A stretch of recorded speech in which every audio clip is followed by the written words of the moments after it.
जी नमस्कार, जय भीम साथियों। सामने आप सबके छोट भाई राहुल यादव ऑफिशियल।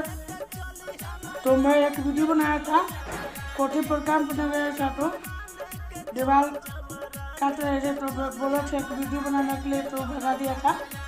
बोला था कि पैसा नहीं देंगे। तो देखिए 2 बार 500 दिया और अभी मिला है 300। देखिए एगो 200 हुआ है, एगो 50 टकिया है, 4 गो 10 टकिया है और 10 रुपये गुटखा खाया है। तो बोला था कि पैसा नहीं देंगे। मेरा पैसा रखने के लिए ना उसका बाप मर जाएगा तब वो पैसा नहीं रख पाएगा, उसका बाप देगा पैसा। देखिए अभी पैसा दे दिया है 300 रुपया। और आधे बेले की मजदूरी छोड़िए, गाड़ी मरी आधे बेले की मजदूर, मेरा पैसा बाकी था तो मिल गया। अब मामला खत्म हो गया। तो क्लियर। जय भीम, जय भारत, जय।